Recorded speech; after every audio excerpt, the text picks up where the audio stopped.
Ramachari serial. Janaki ಹುಟ್ಟಿದ ದಿನವನ್ನು ಮರೆತ ಮಕ್ಕಳು, ಅಜ್ಜಿ ಏನಾದರೂ ನೋಡಿ. ರಾಮಾಚಾರಿ ಬದಲಾಗಿ ಈಗ ಕಿಟ್ಟಿಯನ್ನು ಹೆಚ್ಚಾಗಿ ಕೇರ್ ಮಾಡ್ತಾ ಇದ್ದಾರೆ. ಕಿಟ್ಟಿ ಜೊತೆ ಅವನ ದೊಡ್ಡ ಅಣ್ಣ ಕುಳಿತುಕೊಂಡು ಮಾತನಾಡ್ತಾ ಇರ್ತಾರೆ. ಆಗ ಕಿಟ್ಟಿ ಕೂಡ ಆಸಕ್ತಿಯಿಂದ ಅವನ ಮಾತನ್ನು ಕೇಳುತ್ತಾ ಕುಳಿತಿರುತ್ತಾನೆ. ಅಲ್ಲಿಗೆ ಅವರ ತಂಗಿ ಕೂಡ ಬರ್ತಾಳೆ. ನಂತರ ರಾಮಾಚಾರಿ ಹಾಗೂ ಚಾರು ಬರ್ತಾರೆ. ಅವರು ಬಂದು ಅಲ್ಲಿ ನಿಂತಾಗ ಜಾನಕಿ ಬಂದು ಕಿಟ್ಟಿಗೆ ಏನಿಷ್ಟ ಅದನ್ನೇ ಅಡುಗೆ ಮಾಡ್ತೀನಿ ಎಂದು ಹೇಳಿರುತ್ತಾಳೆ. ಅವನಿಗಾಗಿ ಗುಲಾಬ್ ಜಾಮೂನ್ ಮಾಡಲು ಸಿದ್ಧರಾಗ್ತಿದ್ದಾಳೆ ಅಮ್ಮ. ನಂತರದಲ್ಲಿ ಅವಳ ತಂಗಿ ಹೇಳುತ್ತಾಳೆ, ನಾನು ನಿಮಗಿಂತ ಮೊದಲೇ ನನಗೆ ಏನು ಬೇಕು ಅದನ್ನು ಹೇಳಿ ಆಗಿದೆ. ಅದಕ್ಕೆ ಮತ್ತೇನೇ ಆ್ಯಡ್ ಆದರೂ ನನಗೆ ಬೇಜಾರಿಲ್ಲ.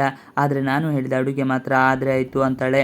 ಇನ್ನು ರಾಮಾಚಾರಿ ಬಂದಾಗ ನಿನಗೇನು ಇಷ್ಟ ಎಂದು ಕೇಳಿದಾಗ ಮಾವಿನ ಹಣ್ಣಿನ ಸೀಕರಣೆ ಮಾಡಿಕೊಡು ಅಮ್ಮ ಎಂದು ಕೇಳಿಕೊಡುತ್ತಾನೆ. ಇವರೆಲ್ಲ ತುಂಬ ಸಂತೋಷವಾಗಿರುವುದನ್ನು ನೋಡಲಾಗದೆ ವೈಶಾಖ ಅಲ್ಲೇ ನಿಂತಿರುತ್ತಾಳೆ. ಚಾರು ಎದುರು ಹೇಳಿಬಿಡುತ್ತಾಳೆ, ಇಲ್ಲಿ ಎಲ್ಲರೂ ಖುಷಿಯಾಗಿರುವುದನ್ನು ಕೆಲವರ ಹತ್ತಿರ ನೋಡೋಕೆ ಆಗ್ತಾ ಇಲ್ಲ. ಹೊಟ್ಟೆಯಲ್ಲಿ ಬೆಂಕಿ ಬಿದ್ದ ಹಾಗೆ ಆಗಿರ್ತಾರೆ ಎಂದು ಹೇಳುತ್ತಾಳೆ. ಅದನ್ನು ಕೇಳಿ ವೈಶಾಖ ಎಚ್ಚೆತ್ತುಕೊಳ್ಳುತ್ತಾಳೆ. ನಾನು ಈಗ ಇವರ ಜೊತೆ ಮಿಂಗಲ್ ಆಗಿಲ್ಲ ಅಂದರೆ ನಾನು ಏನು ತಂತ್ರ ಮಾಡ್ತಾ ಇದ್ದೀನಿ ಎಂದು ಇವಳು ಅಂದುಕೊಂಡು ಬಿಡ್ತಾಳೆ. ಹಾಗಾಗಿ ನಾನು ಇವರ ಜೊತೆ ಸೇರಿಕೊಂಡು ಹಾಗೆ ನಾಟಕ ಮಾಡ್ತೀನಿ ಎಂದು ಅವಳು ಹೇಳುತ್ತಾಳೆ. ನಂತರ ತಾನು ಅವರ ಗುಂಪಿನ ಮಧ್ಯೆ ಹೋಗಿ ನಿಂತು ನನಗೆ ಮಾವಿನಕಾಯಿ ಚಿತ್ರಾನ್ನ ಬೇಕೋ ಅತ್ತೆ ಎಂದು ಹೇಳುತ್ತಾರೆ. ಎಲ್ಲರೂ ಒಂದಾದ ಮೇಲೆ ಒಂದು ತಿಂಡಿಯ ಹೆಸರನ್ನು ಹೇಳುತ್ತಾ ಹೋಗುತ್ತಾರೆ. ಆದರೆ ಯಾರು ಅವಳಿಗೆ ಸಹಾಯ ಮಾಡಬೇಕು ಎಂದು ಅಂದುಕೊಳ್ಳುವುದೂ ಇಲ್ಲ. ಒಬ್ಬೊಬ್ಬರು ಒಂದೊಂದು ಹೆಸರು ಹೇಳಿ ತಮ್ಮ ತಮ್ಮ ಕೆಲಸ ಹಾಗೂ ಮಜಾ ಮಾಡೋದಕ್ಕೆ ಹೋಗಿಬಿಡ್ತಾರೆ. ಆಗ ಅಲ್ಲಿ ಕೂತಿರೋ ಅಜ್ಜಿಗೆ ಕೋಪ ಬರುತ್ತದೆ. ಏನೇ ಇದು, ಯಾರಿಗಾದರೂ ನಿನ್ನ ಬಗ್ಗೆ ಕಾಳಜಿ ಇದೆಯೇ ನೋಡು. ಹೋಟೆಲ್ ಮೆನು ಹೇಳಿದ ಹಾಗೆ ಒಬ್ಬೊಬ್ಬರು ಒಂದೊಂದು ತಿಂಡಿ ಹೆಸರು ಹೇಳಿ ಹಾಗೆ ಹೋಗಿಬಿಟ್ಟರು. ನಿನ್ನ ಹುಟ್ಟುಹಬ್ಬದ ಆಚರಣೆ ಮಾಡ್ತಾರೆ ಅಂತ ನಾನು ಅಂದುಕೊಂಡಿದ್ದೆ. ಆದರೆ ಅವರು ನಿನಗೆ ಒಂದು ಶುಭಾಶಯನೂ ಕೋರಿಲ್ಲ ಎಂದು ಹೇಳುತ್ತಾರೆ. ಇರಲಿ, ಮಕ್ಕಳು ಸಂತೋಷನೇ ನನ್ನ ಸಂತೋಷ ಎಂದು ಹೇಳಿ ಸುಮ್ಮನಾಗ್ತಾರೆ. ರಾಮಾಚಾರಿನ ಕಿಟ್ಟಿ ಎಂದುಕೊಂಡು ವೈಶಾಖ ಚಾರು ಏನು ಮಾಡಿದ್ಲು ನೋಡು. ರಾಮಾಚಾರಿಯನ್ನು ಕಿಟ್ಟಿಯನ್ನು ರಾಮಾಚಾರಿಯಾಗಿ ಬದಲಾಯಿಸಿದಾಗಿದೆ. ಈಗ ಎಲ್ಲರಿಗೂ ಗೊಂದಲ ಆಗುತ್ತಲೇ ಇದೆ. ಆದರೆ ತಾಯಿಗೆ ಇಬ್ಬರು ಒಂದೇ ಆದ ಕಾರಣ ಅವಳು ಏನೂ ಅಂದುಕೊಳ್ಳುತ್ತಾ ಇಲ್ಲ. ಆದರೆ ಇದರಿಂದ ಅತಿ ಹೆಚ್ಚು ಸಮಸ್ಯೆ ಆಗಿರೋದು ಮಾತ್ರ ವೈಶಾಖಳಿಗೆ. ಯಾಕಂದರೆ ಅವಳಿಗೆ ಬೇರೆ ಕೆಲಸ ಇರುತ್ತದೆ. ರಾಮಾಚಾರಿಯನ್ನು ಕಿಟ್ಟಿ ಎಂದುಕೊಂಡು ಈ ಬಾರಿ ಹಾಗೆ ಅವಳು ಗೊಂದಲ ಮಾಡಿಕೊಂಡು ರಾಮಾಚಾರಿಯನ್ನು ಕಿಟ್ಟಿ ಅಂತ ಅಂದುಕೊಂಡು ಕೆಲವು ಸತ್ಯ ಹೇಳುತ್ತಾ ನಿಂತಿದ್ದಾಳೆ. ಅವಳು ಹಾಗೂ ರಾಮಾಚಾರಿ ನಿಂತಿರುವ ಜಾಗದ ಅಕ್ಕಪಕ್ಕ ಯಾರೂ ಕೂಡ ಇಲ್ಲ. ಅತ್ತಿಗೆ ಯಾವ ವಿಚಾರವಾಗಿ ಮಾತನಾಡ್ತಾ ಇದ್ದಾರೆ ಎಂದು ರಾಮಾಚಾರಿಗೂ ಕೊನೆವರೆಗೂ ಅರ್ಥ ಆಗೋದಿಲ್ಲ. ಅರೆ ಅತ್ತಿಗೆ, ಯಾವ ವಿಚಾರದ ಬಗ್ಗೆ ಮಾತನಾಡ್ತಾ ಇದ್ದೀರಾ? ಕೆಲಸ ಮಾಡಿ ಮುಗಿಸಿಲ್ಲ ಅಂತ ಪದೇ ಪದೇ ಹೇಳ್ತಾ ಇದ್ದಾರೆ. ಇವರು ಯಾವ ಕೆಲಸದ ಬಗ್ಗೆ ಮಾತನಾಡ್ತಾ ಇದ್ದಾರೆ ಎಂದು ರಾಮಾಚಾರಿ ಮನಸ್ಸಿನಲ್ಲಿ ಅಂದುಕೊಳ್ತಾ ಇರ್ತಾನೆ. ಹೇಗೆ ಆರಾಮವಾಗಿ ಇರೋದಕ್ಕೆ ನೀನು ಇಲ್ಲಿಗೆ ಬಂದಿರೋದು ಎಂದು ದಬಾಯಿಸ್ತಾಳೆ. ಟೈಮಿಂಗ್ ಸರಿಯಾಗಿ ಕೆಲಸ ಮುಗಿಸಬೇಕು ಅನ್ನೋ ಸಮಯ ಪ್ರಜ್ಞೆ ಇಲ್ವಾ ನಿನಗೆ? ಎಲ್ಲ ಮುಗಿತು ಅನ್ನೋಷ್ಟರಲ್ಲಿ ಒಂದು ಹೊಸ ಸಮಸ್ಯೆ ಬಂದು ಒಕ್ಕರಿಸಿಕೊಂಡಿದೆ. ನೀನು ತುಂಬ ಧೈರ್ಯವಂತ, ಯಾವುದಕ್ಕೂ ಹೆದರಬಾರದು. ಅವರು ಆರ್ಡರ್ ಪಾಸ್ ಮಾಡುವವರೆಗೂ ಕಾಯ್ತಾ ಇರಬಾರದು. ನನಗೆ ತುಂಬ ದೊಡ್ಡ ಗುರಿ ಇದೆ. ಆ ಗುರಿಗಳೇ ಅಡ್ಡ ಇದ್ದ ಮುಳ್ಳುಗಳನ್ನೆಲ್ಲ ನೀನೇ ಕಡಿದು ಹಾಕಬೇಕು ಎಂದು ವೈಶಾಖ ಹೇಳುತ್ತಾ ಇರುತ್ತಾಳೆ. ಅದೇ ಸಮಯಕ್ಕೆ ಚಾರು ಕೃಷ್ಣ ಕೃಷ್ಣ ಅಂತ ಕೂಗುತ್ತಾ ಬರುತ್ತಾನೆ. ನೀನು ಇಲ್ಲಿದ್ದೀಯಾ? ಅತ್ತೆಮ್ಮ ಆಗಲಿಂದ ಕರೀತಾ ಇದ್ದಾರೆ. ಇಲ್ಲಿ ಸುಮ್ಮನೆ ಹೀಗೆ ನಿಂತುಕೊಂಡ್ರೆ ಹೇಗೆ? ಬಾ ಅಂತ ಕರೆದುಕೊಂಡು ಹೋಗುತ್ತಾಳೆ. ಆಗ ವೈಶಾಖಳಿಗೆ ಅರ್ಥ ಆಗುತ್ತದೆ, ಇವನು ರಾಮಾಚಾರಿ ಕಿಟ್ಟಿ ಅಲ್ಲ ಅನ್ನೋದು. ಆದರೆ ಅವಳು ಹೇಳೋದನ್ನೆಲ್ಲ ಹೇಳಿ ಆಗಿ ಹೋಗಿದೆ. ಇನ್ನೇನು ಅವಳು ಮಾನ್ಯತೆ ಹೆಸರೊಂದು ಹೇಳುವುದು ಬಾಕಿ ಇರುತ್ತದೆ. ಬಿಟ್ಟರೆ ಎಲ್ಲ ವಿಷಯಗಳನ್ನು ಸಹ ಹೇಳಿದ್ದಾಳೆ. ರಾಮಾಚಾರಿಗೆ ಆಶ್ಚರ್ಯ ಆಗಿದೆ. ಹಿಂದಿನ ಸಂಚಿಕೆಯಲ್ಲಿ ರಾಮಾಚಾರಿ ಹಾಗೂ ಕಿಟ್ಟಿ ಇಬ್ಬರು ಅದಲು ಬದಲಾಗಿದ್ದಾರೆ. ಈ ವಿಷಯ ಕೆಲವರಿಗೆ ಮಾತ್ರ ಗೊತ್ತಿದೆ. ಇನ್ನು ಕೆಲವರಿಗೆ ಅದರ ಬಗ್ಗೆ ಸುಳಿವೇ ಇಲ್ಲ. ಮಾನ್ಯತೆ ಹೇಗೂ ಕಿಟ್ಟಿ ಯಾರು ಎಂಬುದನ್ನು ಕಂಡುಹಿಡಿದಿದ್ದಾಳೆ. ಅವಳಿಗೆ ಇನ್ನೂ ಹೆಚ್ಚಿನ ಮಾಹಿತಿಯನ್ನು ಅವಶ್ಯಕತೆ ಇರುತ್ತದೆ. ಹಾಗಾಗಿ ಅವಳು ಅವನೊಂದಿಗೆ ಮಾತನಾಡಲು ಕಾಯುತ್ತಾ ಇರುತ್ತಾಳೆ. ಏನೇನು ಹೊಸ ಪ್ರಯತ್ನ ಮಾಡ್ತಾ ಇರ್ತಾಳೆ. ಕೊನೆಗೂ ಅವನನ್ನು ಕರೆದುಕೊಂಡು ಬಂದು ಮಾನ್ಯತೆ ಜೊತೆ ಕಾಲ್ನಲ್ಲಿ ಮಾತನಾಡಿಸುವ ಪ್ರಯತ್ನ ಮಾಡಿದ್ದಾಳೆ. ಅವಳು ಅಂದುಕೊಂಡಂತೆ ಅವಳನ್ನು ಮನೆಯ ಹೊರಗಡೆ ಕರೆದುಕೊಂಡು ಬಂದು ಕಾಲ್ ಮಾಡಿಸಿದ್ದಾಳೆ. ಅವಳ ಜೊತೆ ಕಿಟ್ಟಿ ಬಂದಿದ್ದಾನೆ. ಅವನಿಗೆ ಕೆಲವು ವಿಚಾರಗಳು ತಿಳಿದುಕೊಳ್ಳುವ ಅವಶ್ಯಕತೆ ಇರುತ್ತದೆ. ಕಿಲ್ಲರ್ ಕಿಟ್ಟಿ ಹಿಂದಿರುವ ಮಾಸ್ಟರ್ ಮೈಂಡ್ ಮೇಡಮ್ ಅನ್ನೋದು ಚಾರುಗೆ ಗೊತ್ತಾಯ್ತಾ? ಕಲರ್ಸ್ ಕನ್ನಡ ವಾಹಿನಿಯಲ್ಲಿ ಪ್ರಸಾರವಾಗುತ್ತಿರುವ ರಾಮಾಚಾರಿ ಧಾರಾವಾಹಿ ಇದೀಗ ರೋಚಕ ಹಂತ ತಲುಪಿದೆ. ರಾಮಾಚಾರಿ ಹಾಗೂ ಕೃಷ್ಣ ಮನೆಗೆ ಮರಳಿದ್ದಾರೆ. ರಾಮಾಚಾರಿ ಹಾಗೂ ಚಾರುಲತಾ ಕೃಷ್ಣ ಇನ್ನೂ ಸತ್ಯ ತಿಳಿದಿಲ್ಲ. ರಾಮಾಚಾರಿಗಾದ ಆಪತ್ತಿನ ನೇರ ಕಾರಣ ಮಾನ್ಯತೆ ಹಾಗೂ ವೈಶಾಖ ಎಂಬ ಸತ್ಯ ಇನ್ನೂ ಚಾರುಗೆ ಗೊತ್ತಾಗಿಲ್ಲ. ಸತ್ಯ ಬಾಯ್ಬಿಡದೆ ರಾಮಾಚಾರಿ ಹಾಗೂ ಕೃಷ್ಣ ಅದಲು ಬದಲಾಗಿ ನಾಟಕವಾಡುತ್ತಿದ್ದಾರೆ. ಹೀಗಿರುವಾಗ ಕಿಲ್ಲರ್ ಕಿಟ್ಟಿ ಕೃಷ್ಣ ಹಿಂದಿರುವ ಮಾಸ್ಟರ್ ಮೈಂಡ್ ಓರ್ವ ಮೇಡಮ್ ಅಂತ ಚಾರು ಅರಿವಿಗೆ ಬಂದಿದೆ. ವೈಶಾಖಗೆ ಸುಳ್ಳು ಕಥೆ ಹೇಳಿರುವ ಕೃಷ್ಣ ರಾಮಾಚಾರಿ ತಲೆಗೆ ನಾನು ಜೋರಾಗಿ ಹೊಡೆದೆ. ಅದಾದ್ಮೇಲೆ ಅವನು ಬಿದ್ದ. ಪ್ರಜ್ಞೆ ತಪ್ಪಿದ ಮೇಲೆ ಅವನು ಸರಿಯಾಗಿ ಮಾತನಾಡುತ್ತಿಲ್ಲ. ಹಳೆಯದನ್ನೆಲ್ಲ ಮರೆತು ಹೋಗಿದೆ.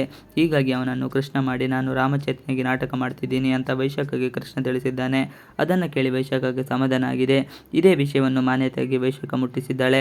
ಆಗ ಕೃಷ್ಣನ ಜೊತೆ ಮಾತನಾಡಬೇಕು ಅಂತ ಮಾನ್ಯತೆ ಬೇಡಿಕೆ ಇಡುತ್ತಾಳೆ. ಮಾನ್ಯತೆ ಜೊತೆ ಮೇಡಮ್ ಅಂತ ಕೃಷ್ಣ ಮಾತನಾಡುತ್ತಿರುವಾಗ ಚಾರುಲತಾ ಕೇಳಿಸಿಕೊಂಡಿದ್ದಾಳೆ. ಅಲ್ಲಿಗೆ ಕೃಷ್ಣ ಹಿಂದಿರೋದು ಯಾರೋ ಮೇಡಮ್ ಅನ್ನೋದು ಚಾರುಲತಾಗೆ ಸ್ಪಷ್ಟವಾಗಿದೆ. ರಾಮಾಚಾರಿಯನ್ನು ಸಾಯಿಸಬೇಕು ಅಂತ ಡೀಲ್. ರಾಮಾಚಾರಿಯನ್ನು ಸಾಯಿಸಬೇಕು ಅಂತ ಕಿಟ್ಟಿಗೆ ಮಾನ್ಯತೆ ಹಾಗೂ ದೇವ್ ಡೀಲ್ ಕೊಟ್ಟಿದ್ದಾರೆ. ಫ್ಯಾಮಿಲಿ ಅಂತ ಸೆಂಟಿಮೆಂಟ್ ಬೀಳುವಂತಿಲ್ಲ. ಕೊಟ್ಟಿರೋ ಡೀಲ್ನ ಮುಗಿಸಬೇಕು ಅಂತ ಕಿಟ್ಟಿಗೆ ದೇವ್ ಧಮಕಿ ಹಾಕಿದ್ದಾನೆ. ಎಲ್ಲದಕ್ಕೂ ಕಿಟ್ಟಿ ಒಪ್ಪಿಕೊಂಡಿದ್ದಾನೆ. ಆದರೆ ಕಿಟ್ಟಿ ನಾಟಕ ಮಾಡುತ್ತಿರುವ ಸತ್ಯ ದೇವ್ ಮತ್ತು ವೈಶಾಖ ಮಾನ್ಯತೆಗೆ ಗೊತ್ತಿಲ್ಲ. ಚಾರುಲತಾಗೆ ಕಳವಳ. ಕಿಟ್ಟಿ ಜಾಗಕ್ಕೆ ರಾಮಾಚಾರಿಯನ್ನು ಕಳಿಸಿದ ಆ ಮೇಡಮ್ ಯಾರು?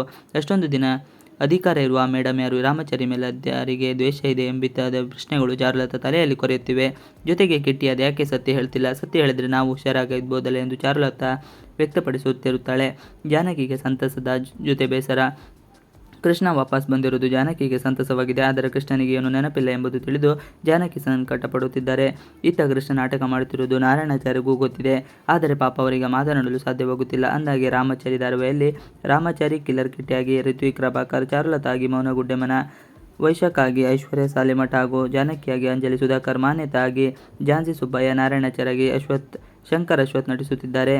ರಾಮಾಚಾರಿ ಸೀರಿಯಲ್. ಜಾನಕಿ ಹುಟ್ಟಿದ ದಿನವನ್ನು ಮರೆತ ಮಕ್ಕಳು ಅಜ್ಜಿ ಏನಾದರೂ ನೋಡಿ ರಾಮಾಚಾರಿ ಬದಲಾಗಿ ಈಗ ಕಿಟ್ಟಿಯನ್ನು ಹೆಚ್ಚಾಗಿ ಕೇರ್ ಮಾಡ್ತಾ ಇದ್ದಾರೆ. ಕಿಟ್ಟಿ ಜೊತೆ ಅವನ ದೊಡ್ಡ ಅಣ್ಣ ಕುಳಿತುಕೊಂಡು ಮಾತನಾಡ್ತಾ ಇರ್ತಾರೆ. ಆಗ ಕಿಟ್ಟಿ ಕೂಡ ಆಸಕ್ತಿಯಿಂದ ಅವನ ಮಾತನ್ನು ಕೇಳುತ್ತಾ ಕುಳಿತಿರುತ್ತಾನೆ. ಅಲ್ಲಿಗೆ ಅವರ ತಂಗಿ ಕೂಡ ಬರ್ತಾಳೆ. ನಂತರ ರಾಮಾಚಾರಿ ಹಾಗೂ ಚಾರು ಬರ್ತಾರೆ. ಅವರು ಬಂದು ಅಲ್ಲಿ ನಿಂತಾಗ ಜಾನಕಿ ಬಂದು ಕಿಟ್ಟಿಗೆ ಏನಿಷ್ಟ ಅದನ್ನೇ ಅಡುಗೆ ಮಾಡ್ತೀನಿ ಎಂದು ಹೇಳಿರುತ್ತಾಳೆ. ಅವನಿಗಾಗಿ ಗುಲಾಬ್ ಜಾಮೂನ್ ಮಾಡಲು ಸಿದ್ಧರಾಗ್ತಿದ್ದಾಳೆ ಅಮ್ಮ. ನಂತರದಲ್ಲಿ ಅವಳ ತಂಗಿ ಹೇಳುತ್ತಾಳೆ, ನಾನು ನಿಮಗಿಂತ ಮೊದಲೇ ನನಗೆ ಏನು ಬೇಕೋ ಅದನ್ನು ಹೇಳಿ ಆಗಿದೆ. ಅದಕ್ಕೆ ಮತ್ತೇನೇ ಆ್ಯಡ್ ಆದರೂ ನನಗೆ ಬೇಜಾರಿಲ್ಲ. ಆದರೆ ನಾನು ಹೇಳಿದ ಅಡುಗೆ ಮಾತ್ರ ಆದರೆ ಆಯಿತು ಅಂತಾಳೆ. ಇನ್ನು ರಾಮಾಚಾರಿ ಬಂದಾಗ ನಿನಗೇನು ಇಷ್ಟ ಎಂದು ಕೇಳಿದಾಗ ಮಾವಿನ ಹಣ್ಣಿನ ಸೀಕರಣೆ ಮಾಡಿಕೊಡು ಅಮ್ಮ ಎಂದು ಕೇಳಿಕೊಡುತ್ತಾನೆ. ಇವರೆಲ್ಲ ತುಂಬ ಸಂತೋಷವಾಗಿರುವುದನ್ನು ನೋಡಲಾಗದೆ ವೈಶಾಖ ಅಲ್ಲೇ ನಿಂತಿರುತ್ತಾಳೆ. ಚಾರು ಎದುರು ಹೇಳಿಬಿಡುತ್ತಾಳೆ, ಇಲ್ಲಿ ಎಲ್ಲರೂ ಖುಷಿಯಾಗಿರುವುದನ್ನು ಕೆಲವರ ಹತ್ತಿರ ನೋಡೋಕೆ ಆಗ್ತಾ ಇಲ್ಲ, ಹೊಟ್ಟೆಯಲ್ಲಿ ಬೆಂಕಿ ಬಿದ್ದ ಹಾಗೆ ಆಗಿರ್ತಾರೆ ಎಂದು ಹೇಳುತ್ತಾಳೆ. ಅದನ್ನು ಕೇಳಿ ವೈಶಾಖ ಎಚ್ಚೆತ್ತುಕೊಳ್ಳುತ್ತಾಳೆ. ನಾನು ಈಗ ಇವರ ಜೊತೆ ಮಿಂಗಲ್ ಆಗಿಲ್ಲ, ಅಂದರೆ ನಾನು ಏನು ತಂತ್ರ ಮಾಡ್ತಾ ಇದ್ದೀನಿ ಎಂದು ಇವಳು ಅಂದುಕೊಂಡು ಬಿಡ್ತಾಳೆ. ಹಾಗಾಗಿ ನಾನು ಇವರ ಜೊತೆ ಸೇರಿಕೊಂಡು ಹಾಗೆ ನಾಟಕ ಮಾಡ್ತೀನಿ ಎಂದು ಅವಳು ಹೇಳುತ್ತಾಳೆ. ನಂತರ ತಾನು ಅವರ ಗುಂಪಿನ ಮಧ್ಯೆ ಹೋಗಿ ನಿಂತು ನನಗೆ ಮಾವಿನಕಾಯಿ ಚಿತ್ರಾನ್ನ ಬೇಕೋ ಅತ್ತೆ ಎಂದು ಹೇಳುತ್ತಾರೆ. ಎಲ್ಲರೂ ಒಂದಾದ ಮೇಲೆ ಒಂದು ತಿಂಡಿಯ ಹೆಸರನ್ನು ಹೇಳುತ್ತಾ ಹೋಗುತ್ತಾರೆ. ಆದರೆ ಯಾರು ಅವಳಿಗೆ ಸಹಾಯ ಮಾಡಬೇಕು ಎಂದು ಅಂದುಕೊಳ್ಳುವುದೂ ಇಲ್ಲ. ಒಬ್ಬೊಬ್ಬರು ಒಂದೊಂದು ಹೆಸರು ಹೇಳಿ ತಮ್ಮ ತಮ್ಮ ಕೆಲಸ ಹಾಗೂ ಮಜಾ ಮಾಡೋದಕ್ಕೆ ಹೋಗಿಬಿಡ್ತಾರೆ. ಆಗ ಅಲ್ಲಿ ಕೂತಿರೋ ಅಜ್ಜಿಗೆ ಕೋಪ ಬರುತ್ತದೆ. ಏನೇ ಇದು, ಯಾರಿಗಾದರೂ ನಿನ್ನ ಬಗ್ಗೆ ಕಾಳಜಿ ಇದೆಯೇ ನೋಡು. ಹೋಟೆಲ್ ಮೆನು ಹೇಳಿದ ಹಾಗೆ ಒಬ್ಬೊಬ್ಬರು ಒಂದೊಂದು ತಿಂಡಿ ಹೆಸರು ಹೇಳಿ ಹಾಗೆ ಹೋಗಿಬಿಟ್ಟರು. ನಿನ್ನ ಹುಟ್ಟುಹಬ್ಬದ ಆಚರಣೆ ಮಾಡ್ತಾರೆ ಅಂತ ನಾನು ಅಂದುಕೊಂಡಿದ್ದೆ, ಆದರೆ ಅವರು ನಿನಗೆ ಒಂದು ಶುಭಾಶಯನೂ ಕೋರಿಲ್ಲ ಎಂದು ಹೇಳುತ್ತಾರೆ. ಇರಲಿ, ಮಕ್ಕಳು ಸಂತೋಷನೇ ನನ್ನ ಸಂತೋಷ ಎಂದು ಹೇಳಿ ಸುಮ್ಮನಾಗ್ತಾರೆ. ರಾಮಾಚಾರಿ ಯಾರು, ಕೃಷ್ಣ ಯಾರು, ಶತ್ರುಗಳಿಗೂ ಫುಲ್ ಕನ್ಫ್ಯೂಷನ್. ಕೃಷ್ಣ ರಾಮಾಚಾರಿಯಾಗಿ ನಟಿಸುತ್ತಿದ್ದಾನೆ. ಹೇಳಿ ಕೇಳಿ ಇಬ್ಬರು ಅವಳಿ ಮಕ್ಕಳು, ಇಬ್ಬರು ಒಂದೇ ಥರ ಇರೋದ್ರಿಂದ ರಾಮಾಚಾರಿ ಯಾರು, ಕೃಷ್ಣ ಯಾರು ಅನ್ನೋದು ಎಲ್ಲರಿಗೂ ಕನ್ಫ್ಯೂಷನ್. ಹೀಗಿರುವಾಗಲೇ ವೈಶಾಖಗೆ ಬೇರೆಯದೇ ಕಥೆ ಹೇಳಿದ್ದಾನೆ ಕೃಷ್ಣ. ಪರಿಣಾಮ ವೈಶಾಖಗೂ ಗೊಂದಲ ಆಗಿದೆ.